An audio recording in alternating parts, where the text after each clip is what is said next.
أيها الذين آمنوا صلوا عليه وسلموا تسليما اللهم صل وسلم وبارك على حبيبك سيدنا محمد وعلى آله وأصحابه أجمعين وسلم أدام الله شهدهم العالي قابل قدر جميع بزرگان ملت برکاتهم العالیہ قابل قدر جميع سامعین کرام حفظهم اللہ تعالی. ہم پر اللہ پاک کا بہت احسان ہے کہ اس نے ہمیں اپنے محبوب نبی حضرت سیدنا محمد رسول اللہ صلی اللہ علیہ وسلم کے عظیم نواسے حضرت سیدنا امام جعفر صادق رضی اللہ تعالی عنہ اور آپ کے چہیتے صحابی حضرت سیدنا امیر معاویہ رضی اللہ تعالی عنہ کے ذکر شریف کی مبارک محفل میں حاضر ہونے کا شرف عطا فرمایا ہے. ہم کو اپنے پاک پروردگار کے ایک ایک انعام پر شکر گزار رہنا چاہیے. یہ ہمارا مزاج ہے. ہم اللہ کے دوستوں کے مثال شریف کے موقع پر ان کا ذکر کر لیا کرتے ہیں. یہ رجب شریف ان پاکیزہ ہستیوں کے مثال شریف کا مہینہ ہے. اس مناسبت سے ہمارے باصفا علماء کرام نے ان پاکیزہ ہستیوں کا ذکر شریف منعقد فرمایا ہے. اللہ پاک ان کے اچھے جذبات کو اپنی بارگاہ میں قبول فرمائے اور جن حضرات نے قبول فرمائے. معزز سامعین کرام، ابھی ہم نے اپنے عظیم المرتبہ جلیل القدر محض حکم کی بجاوری کے لیے اور سعادت مندی کے اصول کے لیے کچھ ذکر شریف عرض کر کے اپنی بات کو سمجھ لیتا ہوں. حضرت سیدنا امام جعفر صادق رضی اللہ تعالی عنہ آپ کی ولادت باسعادت 17 ربیع الاول 80 ہجری کو ہوئی. بعض روایتوں کے مطابق 83 ہجری ولادت باسعادت صاحب آپ کی تاریخ ہے. اور آپ کا وصال شریف 15 رجب المرد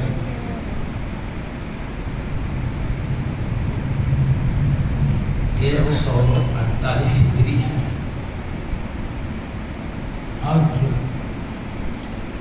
اختلافات ولادتوں کے موقع پر وصال شریف کے موقع پر کئی بزرگوں کے بس تاریخوں میں اختلافات بھی رہتے ہیں. دنوں میں اس میں اختلافات بھی پائے جاتے ہیں. حضرت سیدنا امام جعفر صادق رضی اللہ تعالیٰ عنہ یہ پیارے نبی محمد رسول اللہ صلی اللہ علیہ وسلم کے نواسے ہوتے ہیں، کیونکہ آپ کے ابا جان حضرت سیدنا محمد باقر رضی اللہ تعالیٰ عنہ آپ فرزند ہیں حضرت سیدنا علی زین العابدین رضی اللہ تعالیٰ. پھر حضرت سیدنا علی زین العابدین رضی اللہ تعالیٰ یہ بیٹے ہیں حضرت سیدنا امام حسین رضی اللہ اور سیدنا امام حسین رضی اللہ عنہ یہ بیٹے ہیں حضرت سیدنا علی ابن ابی طالب رضی اللہ تعالیٰ. اس طرح یہ حضرت سیدنا علی مرتضیٰ رضی کے شہزادے ہیں. اور آپ کی کی امی جان حضرت سیدہ فردہ رضی اللہ تعالیٰ عنہا، آپ بیٹی ہیں حضرت سیدنا قاسم رضی اللہ تعالیٰ عنہ کی، اور حضرت سیدنا قاسم رضی اللہ تعالیٰ عنہ بیٹے ہیں حضرت محمد رضی اللہ تعالیٰ عنہ کی، اور حضرت محمد رضی اللہ عنہ بیٹے ہیں حضرت سیدنا ابو بکر صدیق اکبر رضی اللہ عنہ۔ اس طرح آپ کے دادا جان حضرت سیدنا علی مرتضیٰ حیدر کرار رضی اللہ عنہ، اور آپ کے نانا جان حضرت سیدنا ابو بکر صدیق اکبر رضی اللہ عنہ۔ اس طرح آپ کو دونوں طرف سے بڑا گھرانہ ملا۔ اللہ تعالیٰ نے خاندان کے اعتبار سے شان آپ کو عطا فرمائی۔ ایک ہے خاندان کی عظمت، وہ اللہ کی عطا سے حاصل، اس میں محنت و کسب کا دخل نہیں ہے، اپنی کوشش کا دخل نہیں، یہ اللہ کے حبیب کا خاندان جو ہے وہ اللہ کے کرم سے ملا، بغیر اللہ کی فتح نواز۔ یہ حضرت سیدنا امام جعفر صادق رضی اللہ عنہ کو حاصل ہے، اللہ کے حبیب کے خاندان کے چشم و چراغ ہیں آپ، اور یہ خاندان رب کی عطا سے سیدنا صدیق اکبر کے نواسے ہیں، یہ رب کی عطا سے بڑا گھرانہ۔ اور ایک مقام ہوتا ہے کسب محنت کی وجہ سے، اللہ پاک قرآن میں جس کے بارے میں فرماتا ہے ان اکرمکم عند اللہ اتقاکم، تم میں اللہ کے پاس سب سے بڑے مرتبے والے وہ ہیں جو تقوی میں سب سے بڑے ہیں۔ اب یہ اپنا محنت سے کسب سے اس کا تعلق ہے، جو جتنا تقوی زیادہ کرے گا رب کے پاس مرتبہ اتنا زیادہ ملے گا۔ تو نسب جو بے محنت کے ملنے والا مقام ہے وہ بھی حضرت کو حاصل ہے، امام جعفر صادق، اور جو محنت کے بعد ملتا ہے وہ شرف بھی آپ کو حاصل ہے۔ آپ تقوی کے انتہائی بلند مرتبے پر فائز تھے، زہد و تقوی میں آپ کو بہت اونچا مقام ہے، آپ کی عبادت، آپ کی ریاضت، آپ کا زہد، آپ کا تقوی انتہائی بلند ہے۔ اگرچہ کہ تقوی بھی بے فضل کے نہیں حاصل ہوتا ہے، مگر تقوی میں فضل کے بغیر تقوی نہیں ہے۔ جیسے خاندان کا حاصل ہونا رب کے فضل سے ہے، تقوی کا حاصل ہونا بھی رب کے فضل سے ہی ہے، مگر اللہ تعالیٰ اس میں فضل کرتا ہے تو محنتوں کا بھی دخل ہے۔ فضل یہ ہوتا ہے کہ اللہ توفیق دے دیتا ہے زہد و تقوی کی۔ اس طرح جو چیز خالص رب کی عطا سے مقام ملتا وہ بھی اللہ نے دیا ہے، جس میں محنتوں کا سب کا دخل ہے وہ بھی بلند درجہ کو دیا ہے۔ اس طرح حضرت سیدنا امام جعفر صادق رضی اللہ تعالیٰ عنہ خاندان کے اعتبار سے بھی بلند ہیں، زہد و تقوی کے اعتبار سے بھی بلند ہیں۔ میں آپ کا زیادہ وقت نہیں لوں گا کیونکہ آپ حضرت اللہ سے بھی سمجھتا ہوں تشفی نورانی بیان سیرت افسوس سن چکے ہیں۔ سعادت ملی کے لیے چند باتیں اس کر کے اپنی بات سمجھ لیتا ہوں۔ آپ کے تقوی کا معاملہ یہ ہے، آپ کے تقوی کا معاملہ یہ ہے، حضرت سیدنا امام مالک رضی اللہ تعالیٰ عنہ ارشاد فرماتے ہیں میں کئی مرتبہ حضرت سے ملنے جاتا ہوں، میں جب جاتا تو 3 اوصاف میں سے کسی ایک وصف پر پاتے، یا تو آپ کو دیکھتا نمازیں پڑھ رہے ہیں، یا تو دیکھتا آپ روزے سے ہیں، یا تو دیکھتا تلاوت کلام مجید میں مشغول۔ جب میں جاتا کثرت سے ملنے جاتا، جب دیکھتا بس اللہ کی عبادت، اس کے کلام کی تلاوت، روزے، بس جب دیکھو عبادت میں نظر آتا، شان تھی آپ کی۔ یہ زہد و تقوی کا معاملہ ہے،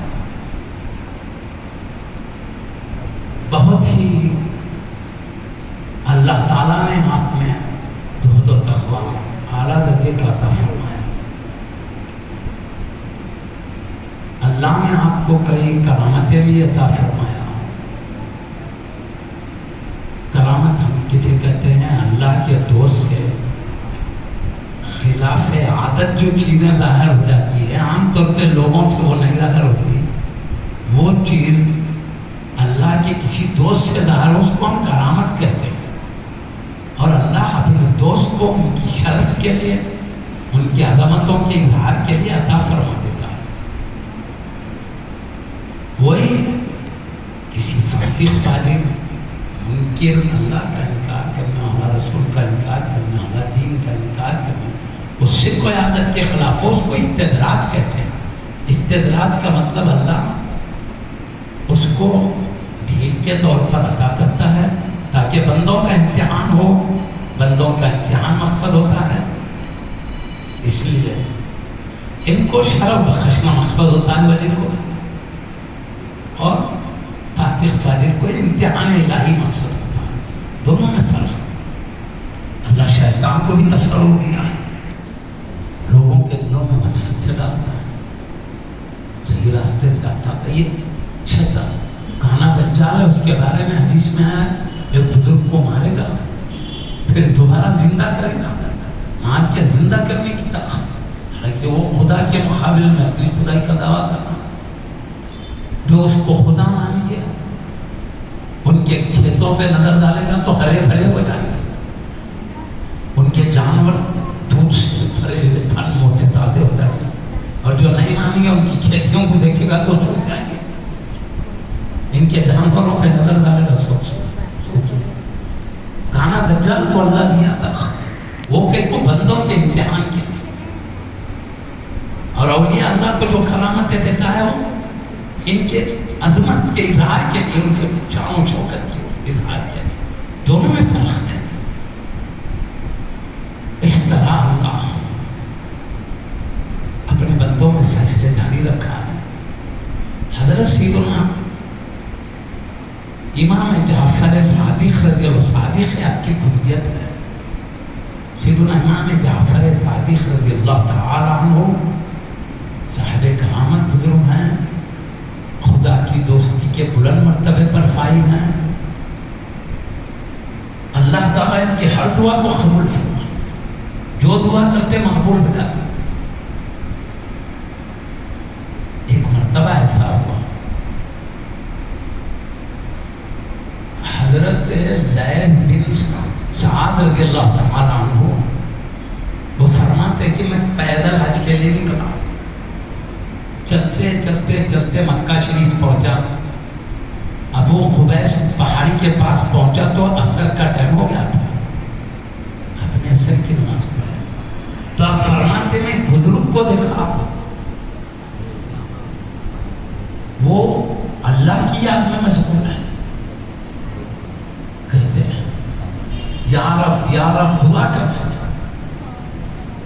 یا حی اللہ کو یاد کر رہے ہیں، یا ربا یاد کر رہے اپنے رب، ارے یا اللہ میں سن رہا ہوں یہ ذکر، پھر یا رحمان وہ ذکر ہوا، یا رحیم ذکر بولے اللہ کی یاد میں مشغول، یا رحیم یا ارحم الراحمین ذکر مشغول ہے۔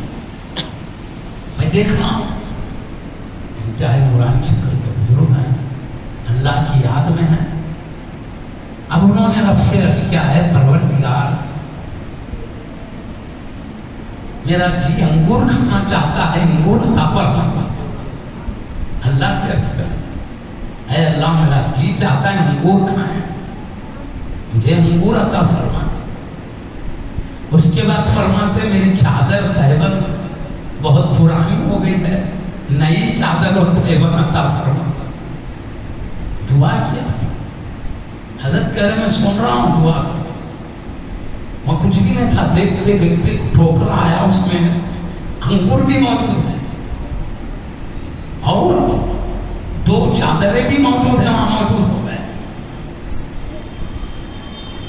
تو میں وہیں خرید بیٹھا ہوا تھا، حضرت سے عرض کرنے لگا حضرت آپ کی دعا میں بھی شریک ہوں۔ کہا کیا مطلب بتاؤ؟ تو کہا آپ دعا کر رہے تھے، میں بھی آمین آمین بولتے جا رہا تھا، میں بھی شریک ہوں.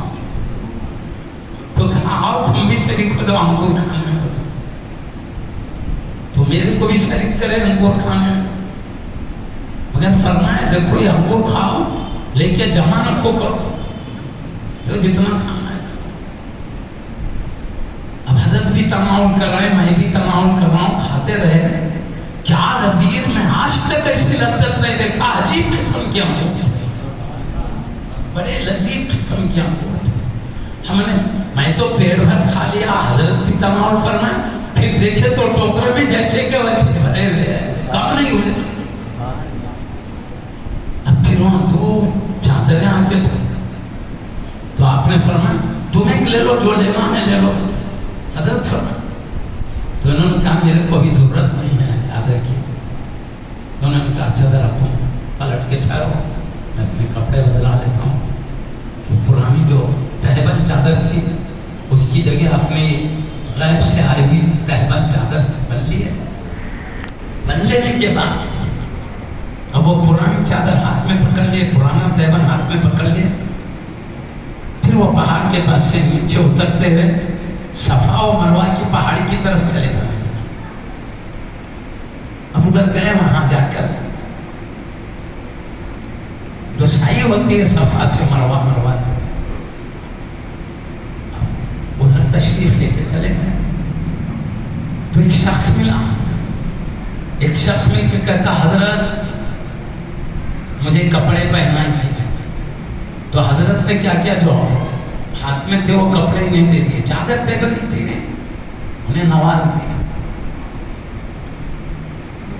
تو اس کے بعد میں نے، وہ کہہ رہے ہیں حضرت لیث بن سعد رضی اللہ عنہ، میں نے وہ شخص سے کہا آخر یہ بزرگ ہے کون؟ میں جب سے دیکھ رہا ہوں ان کی شان، یہ بزرگ ہے کون؟ تو وہ شخص نے کہا جو چادر تیون منگلیا میں تھا، اس نے کہا ارے تمہیں نہیں معلوم یہ حضرت جعفر بن محمد باقر صادق رضی اللہ تعالیٰ عنہ، یہ حبیب کے لاڈلے نواسے ہیں، عظمت والے نواسے ہیں. یہ سننا ہی تھا. اب میں بولا ارے وہ بڑی ہستی ہے تو مجھے ان سے کچھ علمی فائدہ اٹھانا، کچھ نفع اٹھانا چاہیے. بلکہ میں نکلا حضرت کو تلاش کرنے تو غائب ہو گئے، حضرت دکھے نہیں ملے. تو میرے کہنے کا مقصد اللہ کے پاس یہ خود تھا، دعا مانگے تو انگور غیب سے آ گیا، آپ کا لباس غیب سے آ گیا. یہ شان اللہ نے آپ کو دیا، جو دعا کرنا ہے رب کے دربار میں مقبول کر دیا.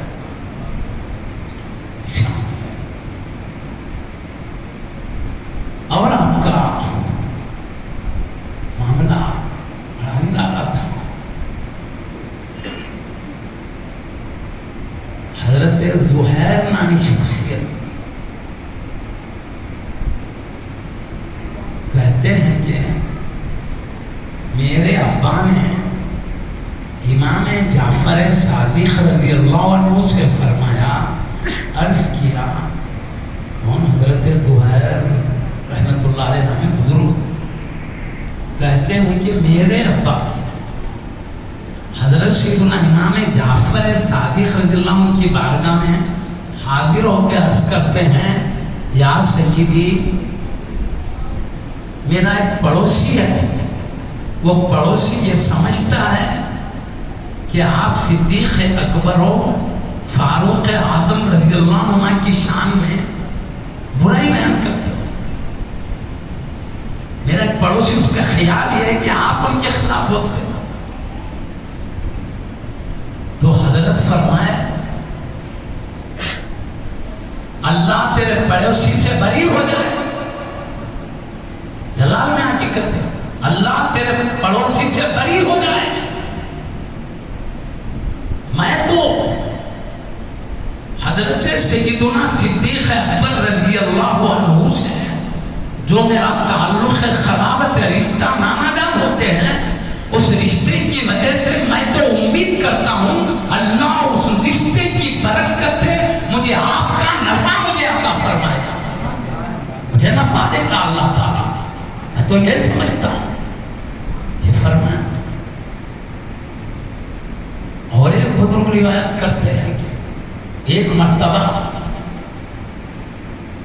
حضرت سیدنا امام جعفر صادق رضی اللہ عنہ نے فرمایا مجھے حضرت سیدنا علی مرتضیٰ حیدر کرار رضی اللہ عنہ کی شفاعت کا جتنا میں امید رکھتا ہوں اتنی ہی امید میں سیدنا صدیق اکبر رضی اللہ عنہ سے شفاعت کی امید رکھتا ہوں. مطلب یہ میں دادا جان حضرت سیدنا علی مرتضیٰ حیدر کرار رضی اللہ عنہ کی شفاعت کا جتنی میری امید ہے اتنی ہی میرے نانا جان سیدنا صدیق اکبر رضی اللہ عنہ کی بھی شفاعت کی اتنی امید ہے. اس طرح حضرت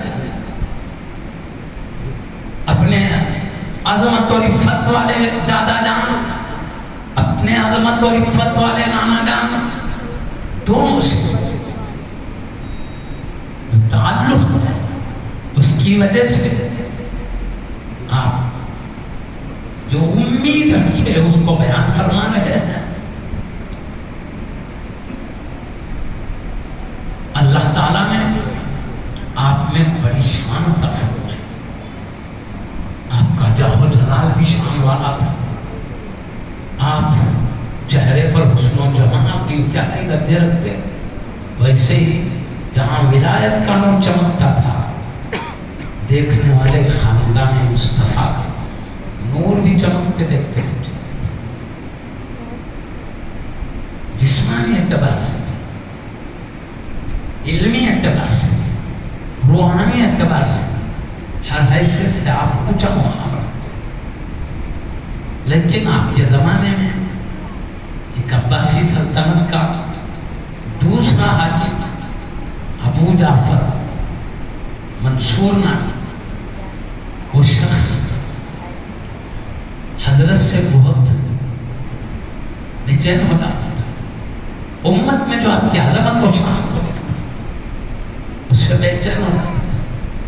ایک بار سازش کیا کہ آپ کو شہید کر دیا جائے تو اس نے کیا کیا حضرت امام جعفر صادق رضی اللہ عنہ کو بلایا اپنے دربار. حضرت تشریف لے گئے لیکن پہلے ہی ایک جلاد کو سکھا کے رکھا تم تلوار لے کے کھڑے رہنا. جیسے ہی حضرت امام جعفر صادق رضی اللہ عنہ میرے پاس تشریف لائیں گے میں ان کو خطیب بلاؤں گا تو میں اپنا ہاتھ سر پہ رکھوں گا تو اشارہ سمجھ لینا ہی وہ رکھتے تو نکل کے ان پہ وار کر دینا اور شہید کر دینا. ایک حاکم ہے حضرت کو شہید کرنے کا پلان بنایا. حضرت کو بلایا دربار. حضرت تشریف لے گئے. آپ کی شان کریمی ہے. تشریف لے گئے تو جلاد انتظار کر رہا ہے کہ کب وہ ہاتھ حاکم رکھتا ہے نعوذ باللہ شہید کر دو. تو بجائے اس کے کہ وہ اشارہ کرے شہید کرنے کی طرف جیسے ہی حضرت آئے ادب سے اٹھ کے کھڑے ہو گئے تعظیم کرنے لگا. حاکم وقت کا ادب کرنے لگا. کہنے لگا آپ کی کچھ تمنا ہے تو بولیے آپ کی کچھ خواہش ہے تو بولیے میں پوری کروں گا. تو کہا میری تمنا یہی ہے پھر کبھی تو اپنی دربار میں مجھے مت بلا بس یہی خواہش میری ہے. اس کے بعد بڑا اکرام کیا ادب کرتے ہوئے تعظیم سے باہر پہنچا کیا. وہ جلاد پریشان ہے. حضرت کے تشریف لے جانے کے بعد کہتا ہے ارے اس نے جلاد نے کہا اس کے وزیر نے کہا سرکار آپ تو حضرت کو شہید کر دینے کا پلان بنائے تھے. جلاد کو اشارہ کر سر پہ ہاتھ رکھتے شہید کر دینا. یہ کرنے کے بجائے الٹا تعظیم ادب احترام سب شروع کر دیے. یہ معاملہ ہماری سمجھ میں نہیں آیا. آپ کی رائے اتنا جلدی کیسے بدل گئی. شہید کرنا جا کے تعظیم اکرام شروع کر دیے. آخر کیا ہو گیا آپ کو. تو اس نے کہا حضرت جب تشریف لا رہے تھے تو میں دیکھا آپ کے ساتھ بڑا الٹا ہے،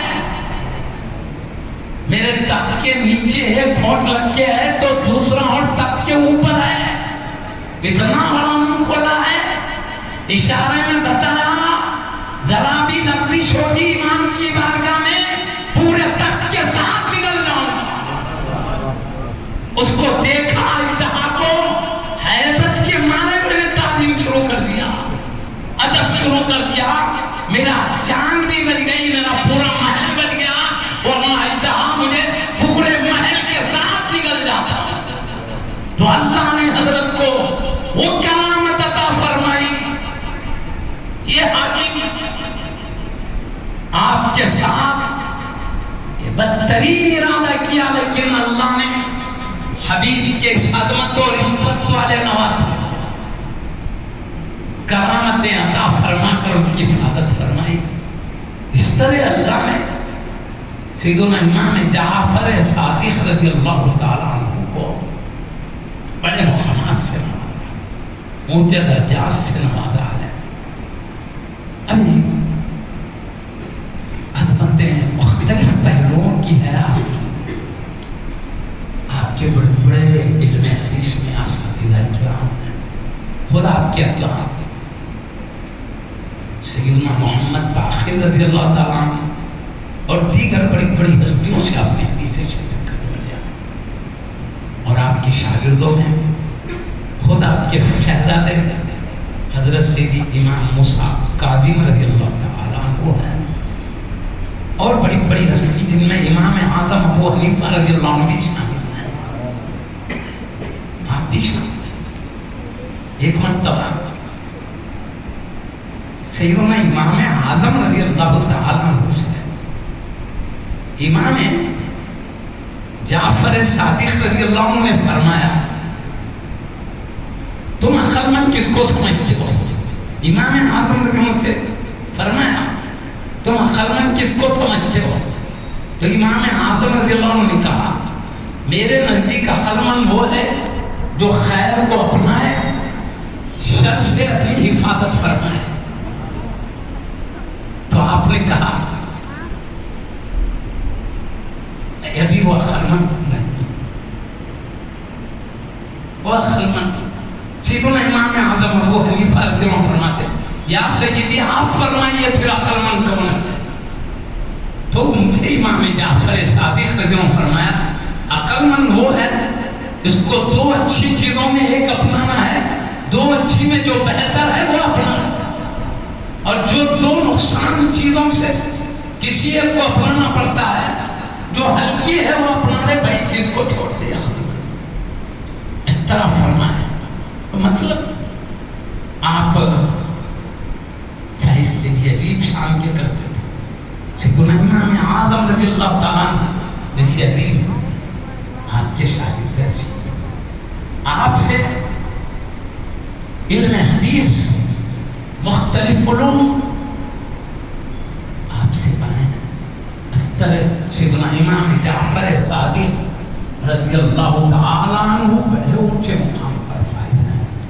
اس کے ساتھ معزز سامعین کرام سیدنا امام امیر معاویہ رضی اللہ عنہ کا بھی ذکر رکھا گیا ہے، کیونکہ یہ رجب کا مہینہ دونوں کے لیے مثال شریف کا اس مناسبت سے رکھا گیا ہے۔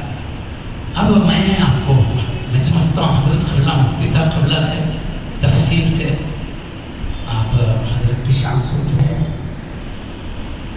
ہم علماء اہل سنت جتنے بھی ہیں، ہمارا مقصد امت میں امن، امت میں سلامتی، امت کو افتراق انتشار سے بچانا۔ لیکن جہاں امت شریعت کے خلاف چلی جا رہی ہے، کم سمجھی لا علمی کی وجہ سے ان کی تباہی کو دیکھنے کی اجازت بھی نہیں ہے، یہ مجبور ہے تاکہ امت کو تباہی سے بچائیں، ان کو صحیح راستہ دکھائیں۔ اس سچے جذبے کے ساتھ جب لوگ غلط فہمی کا شکار ہو جائیں، ان کو انتہائی علمی انداز میں امن سلامتی کو پیش نظر رکھتے ہوئے بہت ہی سنجیدہ علمی روحانی انداز میں رہنمائی کرتے ہیں، اور کوئی بھی عقل مند اس کو اچھا سمجھتا ہے. ہم گالی گلوچ، کسی پہ عیب لگانا، برا بولنا ہمارا مزاج نہیں ہے. اب جس کا جیسا مزاج وہ سب کرنے دو، لیکن ہم علمی مزاج رکھتے ہیں. ہم انتشار نہیں چاہتے، ہم صرف غلط فہمی کو دور کرنا چاہتے تھے کہ امت صحیح بات کو سمجھے. ہمارے تعلق سے جو غلط فہمی ہے، جن کی عزت نہیں کرنا چاہیے ان کی عزت اہل سنت کا، تو ہم کہتے ہیں بھائی جن کی عزت نہیں کرنا چاہیے ان کی نہیں، ہم جن کی شریعت کرنے کی اجازت دی انہی کی کرتے ہیں. آپ سمجھتے نہیں کرنا چاہیے، بھائی تمہارے نزدیک کیا علم ہے، فہم ہے، ہم کو اس سے اندازہ نہیں ہے. لیکن ہم جو علم رکھتے ہیں اس بنیاد پر، ہم کو جو علم آیا ہمارے بزرگوں نے جو سمجھا اس کے لحاظ سے ہم تعظیم بھی کرتے ہیں. اور اس کی علت ہم سے پوچھو، ہم بتاتے ہیں کیوں تعظیم کرتے ہیں. اور جو امت تعظیم سے دور ہو رہی ان کی ہدایت کے طور پر ہم علمی انداز میں سمجھاتے ہیں. اس کو کوئی بھی سنجیدہ مزاج برا نہیں سمجھتا. علمی انداز کو ہر زمانے میں علماء مختلف مسائل میں اختلاف ہوا، علمی انداز کی بات ان میں ہوئی ہے. ہم بس اسی کو چاہتے ہیں، امن درہم برہم کرنا، کسی کو برا بھلا بول دینا، یہ ہمارا مزاج نہیں. تو خیر اسی کے لیے حضرت سیدنا امیر معاویہ رضی اللہ عنہ پیارے نبی کے صحابی ہیں. تو سارے صحابہ کا اکرام نبی کا حکم ہے، اور ان کی شان میں زبان روکنے کا نبی کا حکم ہے. ہم اللہ کے نبی کے حکم کے آگے کرتے جھکا ہے.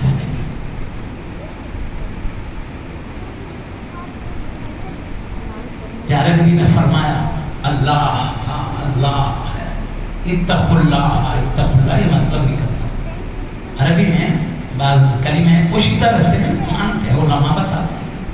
اللہ اللہ فی اصحابی، تم اللہ سے ڈرو، اللہ سے ڈرو میرے صحابہ کے بارے میں. لا تتخذوہم غرضا من بعدی، میرے پردہ فرمانے کے بعد ان کو نشانہ ملامت مت بناؤ. آخر آقا نے کیوں فرمایا اللہ سے ڈرو، اللہ سے ڈرو میرے صحابہ کے بارے میں، میرے بعد نشانہ ملامت مت بناؤ؟ شاید اس لیے کہ اللہ کے حبیب صلی اللہ علیہ وسلم قیامت تک کا علم رکھتے ہیں. آقا کو یہ معلوم ہے میری امت میں اختلاف ہوگا، تو اس اختلاف کی وجہ سے کہیں کوئی ان کی شان میں لغزش نہ کر دے. پہلے ہی آگاہ کر رہے ہیں ان کے بارے میں زبان روک کے رکھو. کیوں؟ حبیب جانتے ہیں میں اختلافات ہوں گے معلوم ہے آقا کو. اس لیے آپ نے کہا اختلافات ہونے کے باوجود، اللہ کے نبی جاننے کے باوجود کہا اللہ سے ڈرو، اللہ سے ڈرو میرے صحابہ کے بارے میں، ان کو میرے بعد نشان ملامت مت بنانا. تو ہم باوجود اختلافات ہوئے ہیں ان کے، اس کے باوجود نبی کا حکم ہے اللہ سے ڈرو ان کے بارے میں، نشان ملامت مت بناؤ. ہم اس لیے نشان ملامت نہیں بناتے ہیں، اللہ سے ڈرتے ہیں، نبی کے حکم پر عمل کرتے ہوئے. اور دوسری بات حبیب صلی اللہ علیہ وسلم نے فرمایا اکرموا اصحابی، میرے صحابہ کی عزت کرو. حبیب کا یہ بھی حکم ہے، برا مت بولو، نشان ملامت مت بناؤ کا مطلب ان کی کوئی چیز کے بارے میں انگلی مت اٹھانا.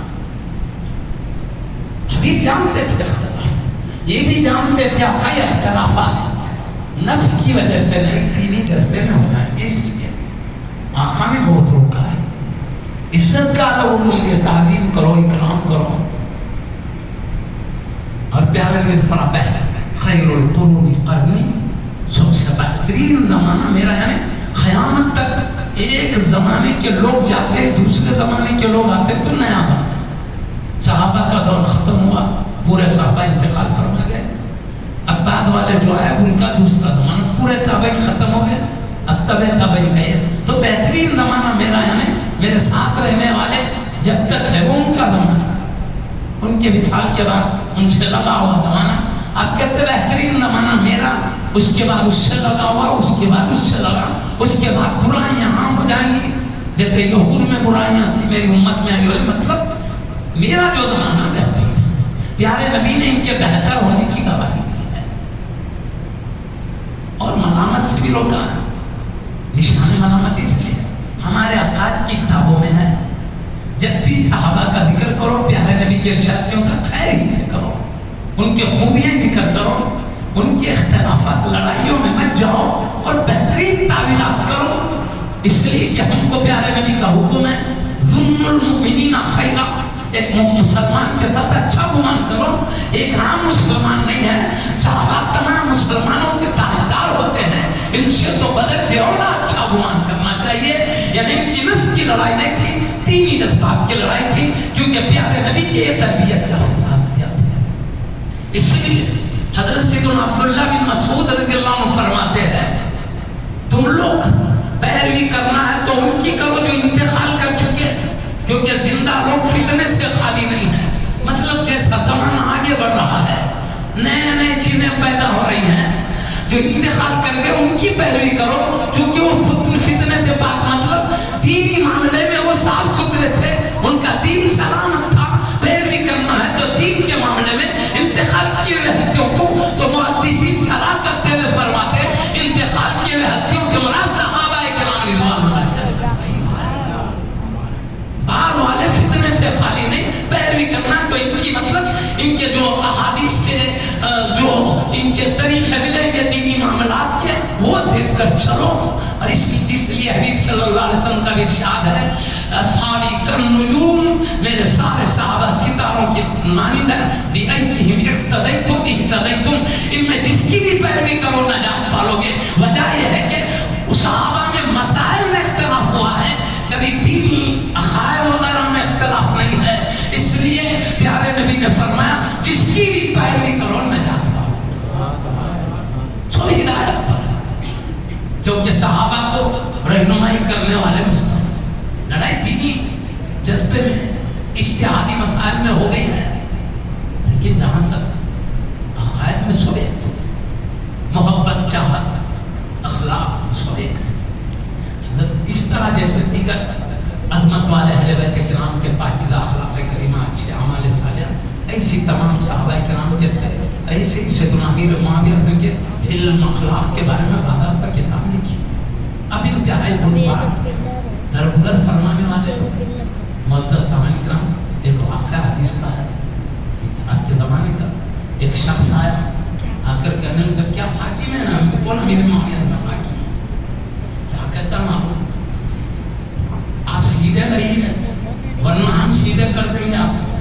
اچھا کوئی بادشاہ کو بولے تو خامے بیٹھتے قید کر دو، نہیں کر دو، یہ نہیں بولتے ہیں، میں آپ کا علم دے دوں، طاقت آپ کے ساتھ ہے، فوج آپ کے ساتھ ہے، آپ حاکم ہیں، امیر ہیں، لیکن آپ کے سامنے ایک آدمی کہتا ہے تم ٹھیک رہو ورنہ ہم ٹھیک کر دیں گے، تو آپ جواب میں کیا؟ یہ نہیں فرمائے کیا بدتمیزی ہے، کیا بد اخلاقی ہے، سزا کا کچھ حکم نہیں، بلکہ آپ فرماتے ہیں علم دیکھیے، بردباری دیکھیے، انداز دیکھیے، آپ کہتے ہیں تم مجھے کیسے سیدھے کرو گے؟ کچھ نہیں۔ تو انہوں نے بھی کہا آپ کو لکڑی سے سیدھے کریں گے ہم، تو آپ علم والا جواب دیں، تب تو پھر ہم سیدھے ہو جائیں گے۔ کیا پیارا انداز، کوئی بھی برداشت کرتا نہیں رہتا۔ عام آدمی کو بولا رہے کیا بنا رہے، ابھی تک وہ حاکم ہے، فوج طاقت سب ساتھ ہے، علم کا انداز دیکھیے، ایک ایسے سیدھے کریں گے میرے کو کچھ رہتا، کیا بدتمیزی ہے نہیں ورنہ؟ بولے لکڑی سے، لکڑی سے تو پھر میں سیدھا ہو جاؤں گا، بولے کیا بولا انداز دیکھیے، سمجھ رہے بات کو؟ علم میں بتانے باضابطی کتاب ہے آپ کے علم کی، آپ کس طرح لوگوں سے اچھا سلوک کرتے ہیں۔ صرف کیا ہوا بولے تو دینی جذبے کی لڑائی ہو گئی تھی، اس کی وجہ سے 600 وہ کیا بولے تو سیدنا عثمان غنی کو یہودی منافقین 20,000 گھس گئے تھے، سیدھی بانی جامع اللہ بولے وہ سو بولنے کا ٹائم ہے، وہ گھس کے سازش کر کے شہید کرے۔ تو سیدھی بانی جامع اللہ خود فرماتے ہیں اسی بڑی ہستی کو سیدنا عثمان غنی بے پناہ عظمت ہے، وہ بھی بتانے کا ٹائم نہیں ہے، ایسی بڑی ہستی کو اتنا بڑا ظلم کر کے شہید کیا ہے۔ تو صحابہ کرام میں جو جذبہ آنا بدلہ لینے کا وہ فطری تھا، ایسی بڑی ہستی کو شہید کرنے کا خون کا بدلہ لو، بلکہ جو بولنا تھا ایک فطری بات ہے، ایسی بڑی ہستی کو مارو، قاتلوں کو بولے گا کوئی بھی بولے، تو فطری معاملہ تھا، بولے جذبات میں آ گئے تھے۔ اتفاق سے حضرت سیدنا علی مرتضیٰ حیدر کرام کو اکثریت نے خلیفہ مان لیے تھے، اور جو حضرات خون کا بدلہ مانگ رہے تھے وہ بھی دل میں آپ ہی کو خلیفہ تسلیم کرتے تھے، لیکن غصہ اتنا تھا قاتلوں پر، قاتلوں پہ غصہ اتنا تھا، ایسی بڑی ہستی کو شہید کرے بلکہ اب بدلہ جب تک لیں گے نہیں آپ کو بڑے مہمان ہوئی، یہ مطلب بدلہ جلدی لینے کے خاطر کا رسو ہے۔ اب میں کیا بولوں آج کے یہاں سے ایک احتجاج سمجھ، یہ احتجاج کا ایک انداز تھا، غصہ کن پہ تھا؟ قاتلوں پہ تھا، لڑائی حضرت سے نہیں تھی، حضرت سیدنا علی مرتضیٰ حیدر کرار سے لڑائی نہیں ہے، قاتلوں پہ ہے پورا غضب، کیونکہ حضرت سیدنا علی مرتضیٰ خلیفہ ہیں، بدلہ خلیفہ ہی لے سکتے ہیں، تو بدلہ لینے کا حق ان کو اس لیے ان سے معروضہ کر رہے تھے، اور یہ سمجھ رہے تھے قتل کا بدلہ مانگنے کی شریعت اجازت دی ہے، شریعت میں قتل کا بدلہ قتل ہے، ہم کیا غلط کر رہے ہیں؟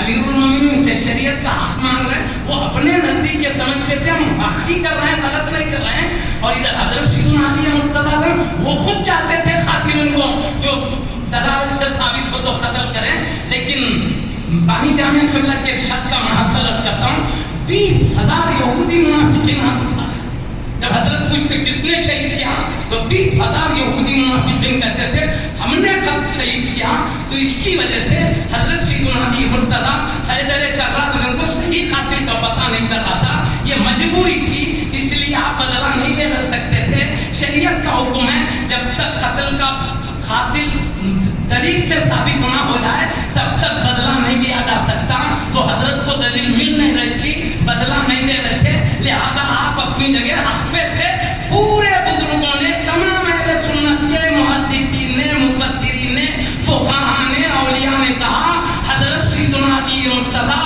حیدر کرار اس میں حق پر تھے، اور پیارے نبی صلی اللہ علیہ وسلم کی دعا بھی آپ کے ساتھ ہے، اللہم عادل الحق حیث دار علی، اے اللہ حق کو ادھر کر دے جدھر میرا علی،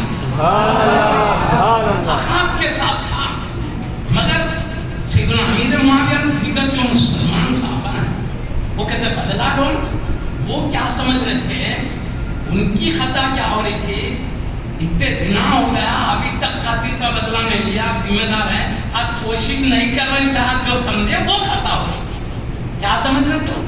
کوشش نہیں کر رہے ہیں ہاتھ بدلہ لینے کی، بلکہ جو سمجھ رہے تھے وہ وجہ سے کرے بدلہ لوگ بولتے جا رہے ہیں، وہ سمجھ رہے ہیں کوشش نہیں کر رہے، آپ کی مجبوری کو نہیں جانتے، اتنے منافقان گھس گئے تھے۔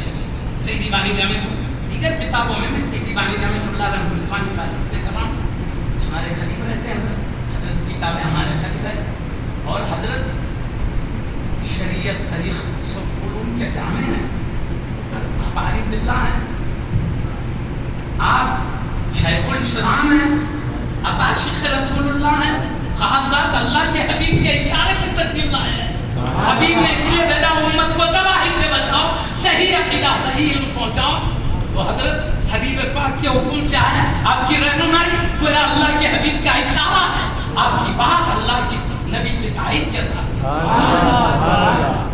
حضرت فرما رہے ہیں، تو محترم سامعین کرام اب یہ سمجھ رہے ہیں بدلہ میں تو مطلب کیا ہوا، لڑائی سیدنا علی مرتضیٰ کی ذاتی دشمنی میں نہیں تھی، نہ آپ سے کوئی لڑائی نہیں تھی، پکی بات ہمارے نتیجے یہ سارے محدثین مفسرین اولیاء بلچبار کرو، جذبہ کس کا تھا، خاتین پہ تھا، پورا غصہ تھا، کوئی بھی بھائی اپنے کو ڈال لے، اگر کس کو نہ قتل کرے اپنے غصہ نہیں آتا، منسٹر صاحب وزیر بدلہ لو نہ بولتے، ان کو بدلہ لو بولے تو وزیر اعظم سے دشمنی کرنے بولتے، کیا ارے بھائی طاقت ہے، حکومت ہے، انہیں لے سکتے، بولنے کا مطلب ہے یہ بس یہی تھا۔ اب سیدی بانی جامع ایک اچھی بات لکھی میں بتاؤں، اور بھی بزرگوں نے لکھا ہے، معزز سامعین کرام، حضرت سیدنا امیر معاویہ ادھر بدلہ دو بول کے لڑے چلے، مگر ادھر انہیں قاتلی سے پورا غصہ، ادھر حضرت سیدنا علی مرتضیٰ بڑے ہیں، انہیں لے سکتے بلکہ ان کو لے بن رہے، اور ادھر ان کے ادب کا معاملہ یہ ہے، ادب کا معاملہ یہ ہے، محبت یہ ہے، آپ شاعروں سے حضرت سیدنا علی مرتضیٰ کی شان اشارت نہ کر رہے۔ حضرت سیدی بانی جامع قبلہ میں ایک اچھی بات لکھی ہے، ایک مرتبہ ایک شاعر سے سنیں، امیر المومنین سیدنا علی مرتضیٰ حیدر کرار کی شان بیان کرو بولے شعروں کے ذریعے، اب شاید سیدنا علی مرتضی حیدر کرار کی شان بیان کر رہے ہیں، سننے کے بعد اتنا خوش ہوئے بدرخہ انعام دے دی. میں ہی سمجھا میں کہ وہ بدرخہ کیا تعلیم کے زمانے میں پڑھا چکا تھا، جب پڑھا سو تو کسی سے پوچھا بھی نہیں ابھی تک میں.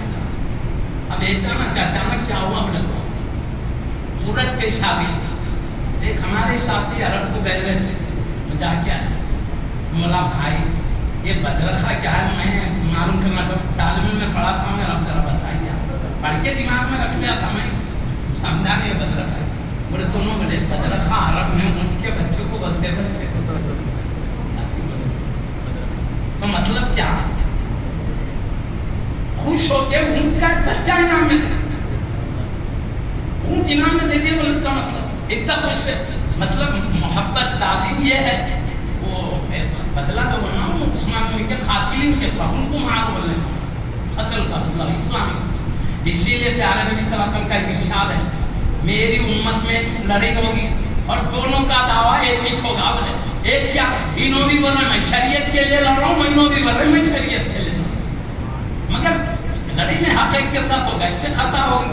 خطا جب نفس کی نہیں دینی جذبے میں ہوتی تو علماء اتفاق کرتے ہیں مجتہد سے جب خطا دینی جذبے میں ہوتی ہے، خطا بھی ہو گئی تو اس کے دینی جذبے کی وجہ سے اللہ ایک ثواب دیتا ہے دینی جذبے کا، اور جو درست طریقے پہ ہوتے ہیں ڈبل ثواب دے کے ان کی بات کو قبول کرتا ہے. اسی وجہ سے تو اللہ کی بارگاہ میں سیدنا امیر معاویہ خطا پہ ہونے کے باوجود اللہ کی دربار میں معاف ہے، کیونکہ دینی جذبے میں اس سے لیے بھی معاف ہے. ارے لوگ جانتے بوجھتے غلطیاں کر رہے ہیں، اللہ مسلمان ہے تو ان کو معاف کر دیتا. یہ دینی جذبے میں بھی تو ان کو نہیں معاف کریں گا کیا. دی قرآن نے تو سکھایا، اللہ سے دعا مانگو ہے اللہ جو ہم سے پہلے والے مومنین ہیں ان کی مغفرت فرما. اور اللہ نے پورے کھٹا صحابہ کی تعریف بیان کیا، کس کو بھی خارج نہیں کیا اپنی خوش خبری میں. میں اس کو اردو میں مطلب عرض کر دیتا ہوں آیت کریمہ کا. کیا اللہ تعالیٰ بھی فرمایا مراد ہی مطلب فتح مکہ سے پہلے والے صحابہ فتح مکہ کے بعد والے صحابہ دونوں برابر نہیں ہو سکتے. مطلب فتح مکہ سے پہلے والے صحابہ کا مقام بہت بلند ہے. کیوں بولے تو ادھر ایمان ابھی کئی لوگ نہیں آئے تھے اسلام میں، غربت زیادہ تھی، کمزوری دولت کی بھی تھی، مال کی بھی کمی تھی، ہتھیاروں کی بھی کمی تھی، اشخاص کی بھی کمی تھی. اب ان پہ جو ظلم ہوتا، کئی تکلیفوں کے بعد دین سنبھالنا پڑا، کئی تکالیف جھیلنے کے بعد تب کہیں جا کے اسلام مضبوط ہوا. اب فتح مکہ کے بعد والے صحابہ جب تک فتوحات ہوئے، کثرت ہوئی مسلمانوں کی، دولت آئی، ہتھیار آئے، گھوڑے سواریاں آئے، اب اتنی مشکلات بعد والے صحابہ کو نہیں آئی. اس لیے جو جتنی زیادہ تکلیف سے ان کا مرتبہ بڑھا، جو کم سے مرتبہ کم. اس لیے اللہ نے فرمایا فتح مکہ سے پہلے والے بعد والے دو صحابہ برابر نہیں ہو سکتے. پہلے والوں کا مرتبہ بلند ہے کیونکہ بہت زیادہ مشقت طے کر کے مصطفیٰ کی غلامی میں بہت کچھ برداشت کر کے مصطفیٰ کے دین کی حفاظت کی ہے. بعد والے بھی کیے مگر اتنی تکلیفیں نہیں جھیلنا پڑا. یہ مطلب دونوں برابر نہیں ہوتے، مگر اب اللہ بول رہا دونوں برابر نہیں ہوتے. پہلے والوں کا درجہ بڑھ کے بعد والوں کا کم، مگر کلم وعد اللہ الحسنی. فتح مکہ سے پہلے والے بعد والے پورے صحابہ سے اللہ نے جنت کا وعدہ کر دیا. اللہ نے صاف لفظوں میں کہہ دیا کہ فتح مکہ سے پہلے والے ہو بعد والے سب کے سب جنت. اب جنتی بھی دو قسم کے ہوتے ہیں. ایک جنتی کیا ہوتے معلوم؟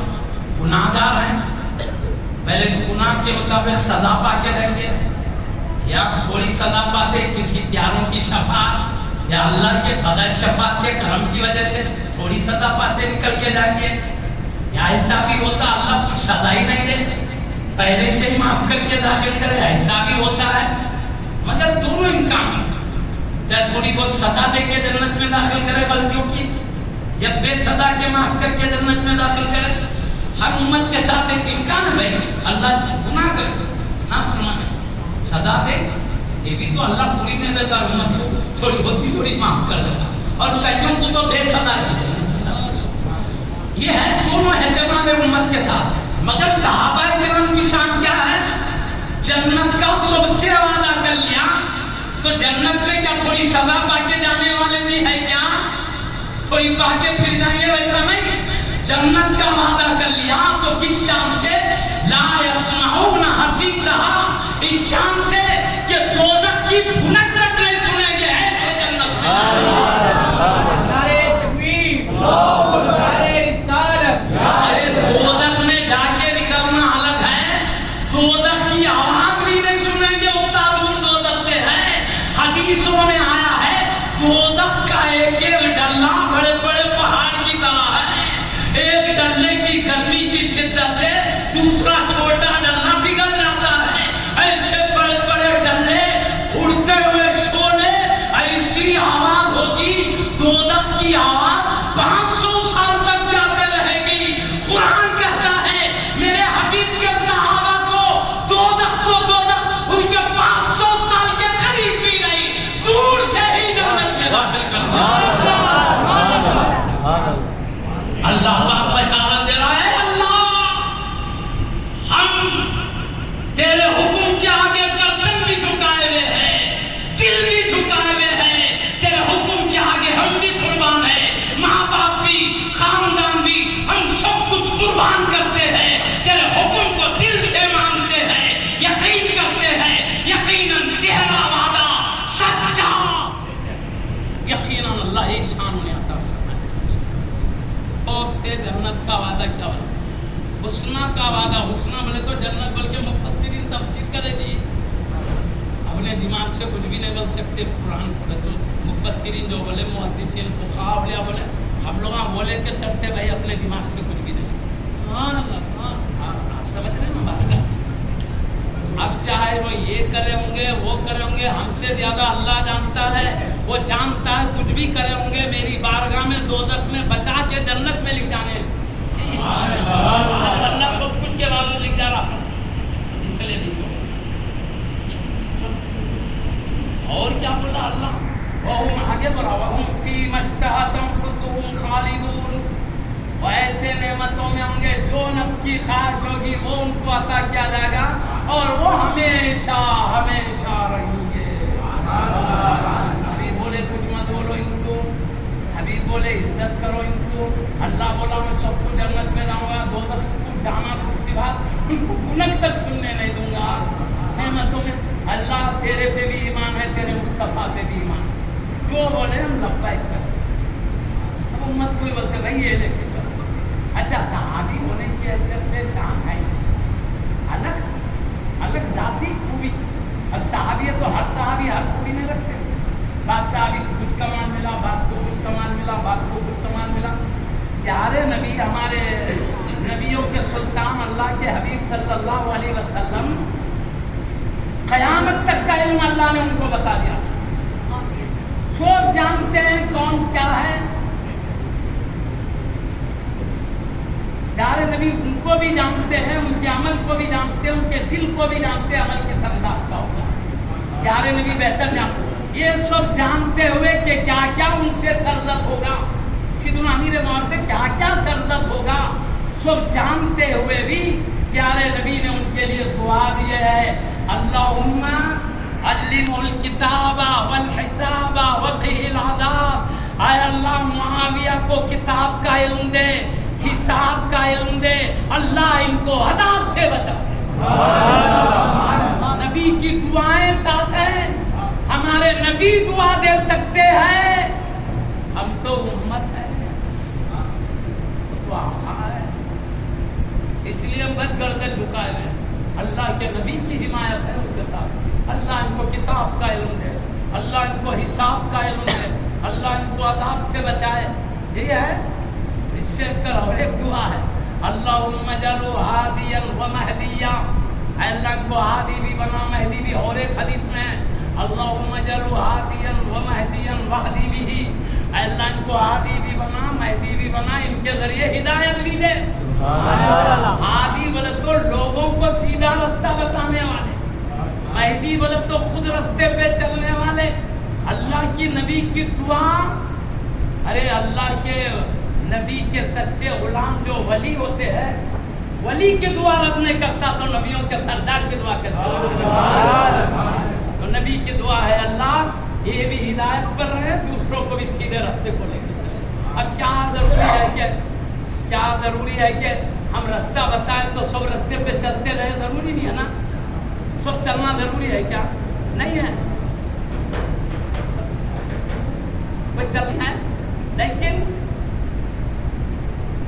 پیارے نبی دعا کرتے ہیں ان کے ذریعے ہدایت بھی دے، یعنی ان کے کلمات میں اللہ اثر بھی عطا فرمائے، ان کی زبان سے۔ اب میں معزز خانم کے نام زیادہ نہیں بولتا، پیارے نبی کی دعا ہے، پیارے نبی نے ان کو اپنی وحی، قرآن کی وحی لکھنے کے لیے انتخاب فرمایا، یہی نہیں دینی خطوط بڑے بڑے بادشاہوں کو ان کو لکھتے تھے، اس کے لیے انتخاب فرمایا۔ دینی معاملے میں بہت بااعتماد ہستی ہونا پڑتا، آپ ایک بول رہے انہوں کو لکھ دے تو معاملہ درم۔ پیارے نبی کو اعتماد تھا کہ دین کے معاملے میں جو کہہ رہا ہوں وہی بات یہ پہنچتا ہے، اور یہ عام لوگوں کا خط نہیں ہے، یہ نبیوں کے سلطان کا خط ہے، رسولوں کے سردار کا خط ہے، اور دین کی رہنمائی کے معاملے میں اللہ کے حبیب اس عظیم معاملے میں آپ کا پھر قرآن کی وحی کے بعد آپ نے جو انتخاب فرمایا، اور پھر میں آخری بات بولوں، آپ کا اعتماد جہاں حبیب پاک کے پاس تھا، اعتماد سیدنا صدیق اکبر رضی اللہ عنہ نے اعتماد کیا ان پر، ان کو ملک شام کا ذمہ داری دی ہے تھوڑی سی، سیدنا عمر فاروق اعظم رضی اللہ عنہ نے اس ذمہ داری کو برقرار رکھا، ملک شام کی جو ذمہ داری گورنر بنائے تو اس کو باقی رکھا، دمشق کی ذمہ داری تھی، دمشق پائے وہاں کی ذمہ داری آپ کو دی، عمر فاروق اعظم نے برقرار رکھا، اور سیدنا عثمان غنی رضی اللہ عنہ نے وہ بھی برقراری نہیں رکھے بلکہ پورے ملک شام کی گورنری آپ کو۔ تو صدیق اکبر بھی اعتماد کر رہے ہیں، فاروق اعظم رضی اللہ عنہ بھی اعتماد کر رہے ہیں، عثمان غنی ذو النورین رضی اللہ عنہ بھی، حبیب پاک بھی اعتماد کر رہے ہیں، یہ بڑے بڑے امت میں سب سے بڑے تاجدار ان کا اعتماد کر رہے ہیں۔ آپ نے 20 سال تک ملک شام کی گورنری کیا ہے، اس کے بعد اب تفصیل میں جانا نہیں، امام سیدنا علی مرتضیٰ حیدر کرار نے جب پردہ فرمانے کے بعد حضرت سیدنا امام حسن رضی اللہ عنہ کی جگہ پہ خلیفہ ہوئے، مگر وہ وہی خون کے بدلہ، اب یہ سیدنا علی نے ہمارے ساتھ بغاوت کر رہے بلکہ انہوں ہی بنائے، سیدنا علی مرتضیٰ بن رہے ہیں، ہمارے ساتھ بغاوت ہو گئی، قرآن کا حکم ہے بغاوت کو میٹنے کے لیے جنگ کرنا، یہاں تک کہ بغاوت سے باز آ جائیں، وہ بھی ذاتی دشمنی میں نہیں لڑ رہے ہیں، شریعت کا حکم اپنانا بلکہ یہ جذبے میں لڑ رہے ہیں، اور انہوں بھی ذاتی جذبے میں نہیں، خون کا بدلہ مانگ رہے بلکہ یہ ہے، تو دونوں بھی دینی جذبہ ہے، مگر حضرت سیدنا علی رضی اللہ عنہ حق پہ تھے، ان سے خطاب دینی جذبے کے لیے یہ فرمائے، سو بولا میں غوث پاک رضی اللہ عنہ نے یہ فرمایا، دونوں دینی جذبے کا اجتہاد کر رہے تھے، مگر سیدنا علی رضی اللہ عنہ حق پہ تھے، ان سے خطا ہو رہی تھی، لیکن چونکہ یہ مجتہد ہیں، دینی اجتہاد ہے، ہمارے لیے ادب ضروری ہے، بلکہ ان کا ادب کیسے کرنا چاہیے، حبیب نے کیسا ادب بتایا، اور حضرت نے غوث پاک کی تفصیل میں ابھی بڑے بڑے ہستیوں کے ہم دامن پکڑ کے چلنے والے، انہوں کو ادب سے کرو بولے ہم ادب سے کر رہے، حبیب پاک ادب کرو بولے کرے، یہ وجہ ہے ہماری وجہ کیا ہے، بزرگوں کا نبی مقدس ہستیوں کے احکام کے تابع چلنا، ہم کسی بھی معاملے میں مسائل میں بھی حرام حلال میں مجتہدین کا اعتماد کر کے چلیں، دینی معاملہ میں بھی ہم اپنے مقررین کیا نام رہا، یہ معاملہ ہے، سمجھئے نا۔ اب میں آپ کو آخری بات کے رخصت ہوتا ہوں، سیدنا امام حسن رضی اللہ عنہ چاہتا ہے خلافت ان کے حوالے کر، میں ایک بات بولتا ہوں سنو، ہم کوئی سیدنا امیر عمر کو دین کا نقصان دے نہیں سکتے، امت کے لیے نقصان دے نہیں سکتے، اس کی وجہ کیا بولوں؟ پیارے نبی صلی اللہ علیہ وسلم نے، پیارے نبی صلی اللہ علیہ وسلم ہم کیوں اکرام محبت کرتے ہیں، ہم کیا ہمارے بزرگ تم سمجھا وہ وجہ بتا، اتنے لڑائی ہونا میں پھر بھی کئی بڑے بڑے بزرگان کی ادب پتہ ہے، تو وجہ یہ ہے کہ کوئی بھی سیدنا امیر معاویہ کو دین کے لیے امت کے لیے نقصان دہ نہیں سمجھے. وجہ کیا صرف وہ تو یہی سمجھ کے لڑے کہ ان کا مطلب دینی حاصل بلکہ دینی جذبے میں لڑ رہے، دین کے خلاف نہیں، ان کے نزدیک یہ ہے کہ دین کا تو سمجھے بات. اب میں بتاؤں آپ کو جذبہ، میں پیارے نبی صلی اللہ علیہ وسلم کی حدیث سناتا ہوں، اس کے ایک اور ایک حدیث سنا کے بات کروں. صرف کیا ہے بولے تو بولے تو پکا ہوتا ہمارے ساتھ، آدھی بات بولے تو حضرت قبلہ بول دیا الحمدللہ، حضرت کا ارشاد کر ہماری مدین کی ایسا عادت بن گئی. اب میں آپ کو بتاؤں، سیدنا امام حسن نے چھوٹے لڑکے ادھر سے نماز جمعہ کا خطبہ چلا، حضرت امام ودیالیہ کی صلاح میں خطبہ دیتے دیتے حضرت کو بٹھا دیے ممبر، بٹھا کے کہا بولے میرا بیٹا حسن امت کا سردار ہے. بولے سردار ہے، ایک تھوڑے دن دنیا کے سردار ہیں، جنت کے سردار ہیں، اور جنت ختم ہونے والی نہیں، وہاں کی سرداری بھی ختم ہونے والی نہیں، یہ ہمارے ہمیشہ کے سردار ہیں. بولے یہ میری امت کا سردار ہے. کیا بولے معلوم قریب ہے کہ اللہ تعالی اس لڑکے کے ذریعے دو مسلمانوں کی جماعت میں صلح کرائے گا. اب وہ بچپن میں بولے، بڑے ہونے کے بعد سیدنا علی مرتضی حیدر کراری کے جب خلیفہ سیدنا امام حسن رضی اللہ 6 مہینے آپ خلافت کر کے کیا کریں، چلو بھائی صلح سے کام کریں. سیدنا امیر معاویہ کو ملک شام کے تو پہلے ہی حاکم تھے ہی. اب انہوں کیا کریں معلوم، مدینے پہ بھی تم حکومت کر لو، مکے میں بھی تم حکومت کر لو، یہ بھی دے دینا. دے دینے کے بعد صرف صلح ہوئی، بھائی جو کچھ خطرہ ہو گیا آپس میں، جب لڑائی جنگ ہو جاتی تو قتل بھی ہوتا لازمی بات ہے، مگر دینی جذبے میں وسوسہ ہو، دینی جذبے میں، اس لیے اللہ کے پاس ہو. اب کیا ہے آپس میں بدلانے لگے، جو ہو گیا ہو گیا، حوالے کر دی. تو اب مدینہ مکہ سب حوالے کر دی. کیوں کیا حضرت امام حسن رضی اللہ، تو وہ جو حضرت کے چاہنے والے تھے اچانک امام حسن کے خلاف ہو گئے.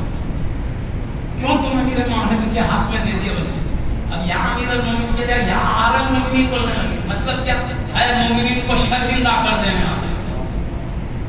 بولے تو سیدی بانی جب شکل نقل کرے گا، 5ویں چٹے اس میں تفصیل ہے. تو آپ بولے ہاں میں نے نار پر آپ کو ترجیح دیا. کیا اگر ہم آپس میں صلح نہیں کرتے تو دونوں طرف کے مسلمان لڑتے تو دونوں دوزخ میں جاتے. دوزخ بول تو نار، میں نے نار سے بچا کے آگ کو اپنا دونوں جمع. ہاں میں نے آگ کو اپنا نار پر ترجیح دیا ہے. تو بولنے کا مطلب میں نے جو کیا بالکل دوزخ سے بچانے کا کام کیا، دونوں طرف مسلمان دونوں کو بچا لیا. بولے اب میں ایک بات بولوں، سیدنا امیر معاویہ کے جو خلافت حوالے کرے گا سمجھنے کی بات ہے، انہوں دین کے لیے نقصان دے تھے کیا، امت کو نقصان دینے والے تھے کیا؟ ایسا ہے تو وہ تو بھی خون بچانے، دین برباد ہونے والوں کو دیتا، دین برباد کرنے والوں کے ہاتھ میں، امت کو تباہ کرنے والوں کے ہاتھ میں کوئی بھی خون بچانے کے لیے دیتے ہیں. اگر امیر معاویہ کے بارے میں یہ سمجھتے کہ یہ دین کو تباہ کرنے والے ہیں، امت کو تباہ کرنے والے ہیں، تو جان دے دیتے مگر حکومت نہیں دیتے. اب تو حکومت دینا بتا رہا ہے، ان کے ہاتھ میں حکومت دے تو جان بھی محفوظ رہے گی، ایمان بھی محفوظ رہے گا، امت بھی محفوظ. جبھی تو پیارے نبی نے اس صلح کی تعریف کیے ہیں، وہی صلح قابل تعریف ہے جس میں جان بھی بچائے، ایمان بھی بچائے. نبی نے تعریف کی ہے، میرا پیارا لڑکا صلح کرے. تعریف کب ہوتی ہے؟ جان بھی محفوظ ہو، دین بھی محفوظ ہو. اگر جان بچتی، ایمان چلے جانا، یہ تعریف نہیں ہوتی. بلکہ حضرت فرماتے پیارے نبی صاحب، پیارے حسن خبردار، یہ صلح نہیں کرنا، جان تو بچ جائے گی، ایمان حقیقت ایمان بتا کے رہنا. نہیں یہ فرمایا قابل تعریف ہے صلح کریں. اور ایک بات سنو, آپ نے صلح کیا, پیارے نبی خوشخبری دے رہے ہیں, اور وہ بھی یہ نہیں حسن کرے گا نہیں, اللہ ان کے ذریعے صلح کرائے گا, اللہ کرائے گا ہے. تو معلوم ہوا یہ صلح پیارے نبی کے لاڈلے نواسے کے دل میں اللہ ڈالے گا. اللہ راضی ہے, اللہ اسی وقت راضی ہو سکتا ہے امیر معاویہ اللہ کے صلح پر, جب کہ ان سے دین اور امت کا نقصان نہ ہو, کیونکہ اللہ دین بچانے کے لیے جان کٹانے کا حکم دیا ہے, جان کو بچانے کے لیے دین لٹانے کا حکم کہیں نہیں دیا. اللہ نے جب اس کا فیصلہ ہے, دینا ہے مصطفیٰ کے, اللہ ان کے ذریعے صلح کرے گا. یہ صلح میں نہ دین کا نقصان تھا نہ امت کا تھا. اسی لیے ہم دیکھ رہے ہیں اب 20 سال حاکم رہے, ہر وقت اسلام کی عظمت کی بلندی کے لیے کام کرتے رہے. امام حسن رضی اللہ عنہ نے اپنا حق خلافت آپ کو یہی سمجھ کے دیے, حق میرا ہے, لیکن یہ وہی کام کریں گے جو میں کرنا چاہتا ہوں. میری امت کی عظمت میرے نانا جان کے دین کی بقا اور حفاظت کا کریں گے. اس لیے آپ نے اپنی خلافت آپ کو دے دیے. اس لیے علماء کہتے ہیں آپ 20 سال حاکم تھے امام حسن رضی اللہ عنہ کے عطا کرنے سے, پھر 20 سال خلیفہ بھی رہے. اب میں آپ کو بتاؤں, پیارے نبی کو پہلے ہی معلوم تھا حکومت ملک شام کے حاکم رہے, بعد میں پورے علاقے کے خلیفہ بن گئے. ملک شام کے حاکم تھے 20 سال تک, اس کے پورے علاقے کے خلیفہ بن گئے. حضرت امام حسن نے کیا عطا کیا. سمجھے بات, حاکم بھی ہے تو کیسے حاکم پیارے نبی کا ارشاد سنو, ایک وہ بھی سنا دے تاکہ کیوں ہمارے بزرگوں نے ان کو رہنمائی کی, کیوں ہم اتنی لڑائی کے بعد بھی حضرت کے احترام کو کہتے ہیں. وجہ وہ بڑا بزرگان ہے لیکن کیوں احترام ہوتا ہے. ہم تو کون, ہم کیا سمجھنے والے, ہم سمجھائے بلکہ تو ہم سمجھا رہے تھے, ہماری وجہ یہ ہے بس, اور کچھ. میں آپ کو بتاؤں پیارے نبی نے فرمایا اس شرط حاصل کر, میری خلافت مکے اور مدینے میں ہے اور میری ہوگی میری حکومت ملک شام,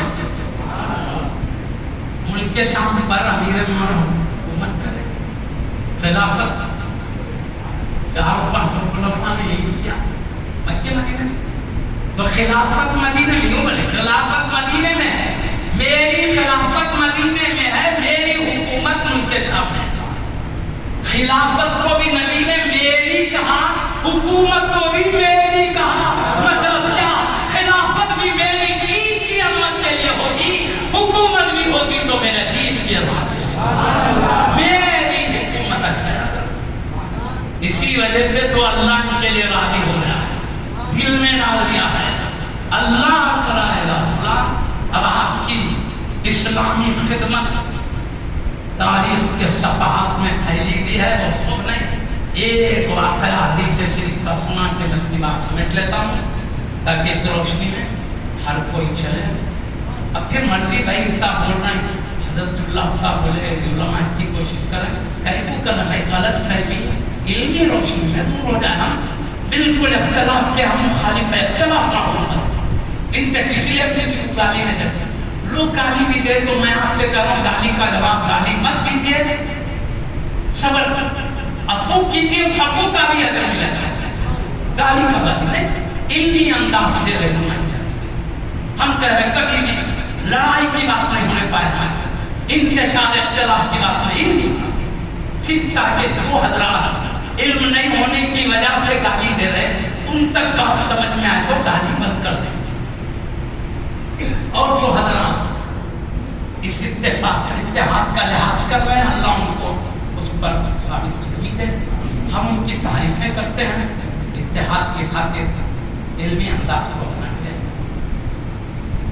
اللہ تعالیٰ سب کو دین پاک کے صحیح رکھتے ہیں. میں ایک حدیث سنانے بات کر دوں. اللہ کے حبیب صلی اللہ علیہ وسلم کے ایک پیتے ماں کے خالہ دودھ پیتی خالہ بڑا تو جنہوں نے پیارے نبی کو دودھ پلا سیدہ حلیمہ رضی اللہ عنہ کی بہن، سیدہ حلیمہ دودھ پلاتی ماں ہوئی، ان کی بہن دودھ پلانے والی خالہ ہوئی، رضائی خالہ سمجھو، رضائی خالہ۔ اب لازمی بات ہے ان کی بہن دودھ پلائی ہے تو بہن کے ساتھ ہی بہن رہتی تھی، کتنے مرتبہ آقا کو بچپن میں گود میں لیا ہوگا، کتنا پیار کیا ہوگا، کتنا پیار، بچپن سے چاہت ہو گئی تو آقا کی چاہت ہے جاتی جاتا توڑی نبیوں کے سردار کی بڑے ہونے تک بھی آپ حبیب پاک سے وہی محبت کا معاملہ رکھے ہیں، وہی تعلیم کو باقی رکھے، اتنی محبت کرتے تھے گھر میں بلا کے بستر ڈال کے آرام کراتے تھے، اور رضائی خالہ ہیں، کہتے تھے پیارے نبی کو آرام، پیارے نبی بھی اپنی رضائی ماں کا بھی خیال کرتے، اپنی رضائی خالہ کا بھی خیال کرتے، بلکہ پیارے نبی نے فرمایا خالہ کا مرتبہ ماں کی طرح، آقا درد دیے خیال کرتے تھے، آقا نبی بہت خیال کرتے تھے، اپنی رضائی خالہ کو خوش کرنے کے لیے آپ گھر تشریف بھی لے جاتے تھے، آقا کو آرام کراتی، آپ کے سر میں آپ کی رضائی خالہ تیل ڈال کے مالش کرتی تھی،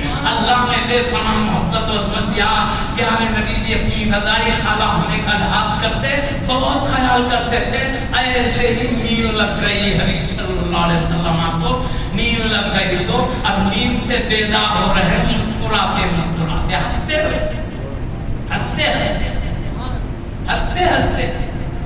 تو آپ کی رضائی خالہ بولے یا رسول اللہ ہنستے ہنستے اٹھ گئے کیا بات؟ تو آقا نے فرمایا میں ہنس اس لیے رہا ہوں، خوش اس لیے ہو رہا ہوں، میں دیکھا میری امت سمندروں میں سوار ہو کر وہاں سے ہو کے سمندر کے پاس جا رہی ہے، دین کی عظمت کے پاس،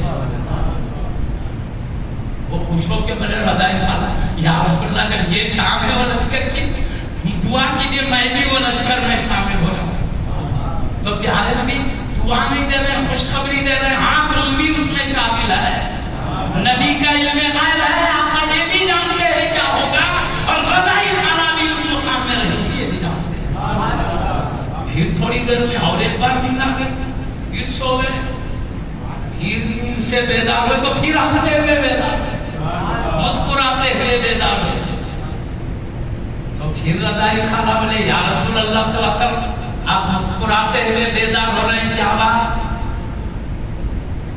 تو پیارے نبی بولے میں دیکھ رہا ہوں امت کو سمندروں کے پار جا کے اسلام کی عظمت کے لیے لڑائی کرنی ہے، تو پھر بولے آپ کی رضائی خالہ یا رسول اللہ صلی اللہ علیہ وسلم دعا کیجئے کہ اللہ بھی مجھے اس قافلے میں شامل کر دے، تو پیارے نبی دعا ہی نہیں دے رہے ہیں، خوشخبری دے رہے ہیں، تم تو پہلے نمبر والے دو قافلے میں بنے،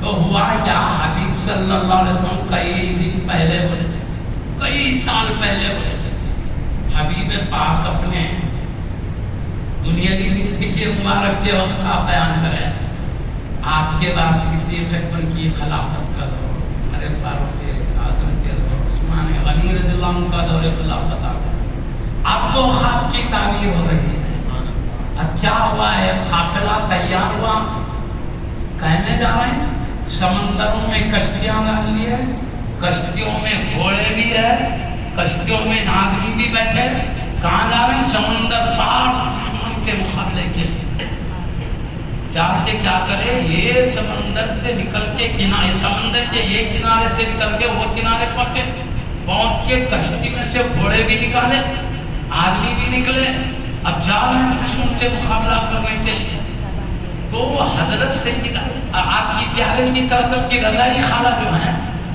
وہ گھوڑے پہ سوار ہوئی، آپ بھی تشریف لے جانے کے لیے آگے میدان کی طرف، تو ایک دم گھوڑے سے پھسل کر گری، میں شہید ہو گئی، پیارے نبی سب سے پہلے والوں میں آقا دیکھ رہے تھے کہ آپ شہادت کا بڑا مرتبہ پایا، آقا بولے اس میں بڑا مرتبہ ہے بلکہ بچنے کی دعا نہیں کرے، کیوں؟ شہادت اونچا مقام ہے، بچنے کی دعا نہیں دی جاتی، ثابت قدمی کی دعا دی جاتی ہے، اس لیے امام حسین نبی کی شہادت کو جانتے ہوئے بھی اللہ مصیبت سے بچانے والے بلکہ دعا کر رہے ہیں اللہم آتی حسین صبر و اجرا، اے اللہ حسین کو صبر و اجر عطا فرما، تیرے حق کے لیے جب یہ مصیبتیں ہر طرف سے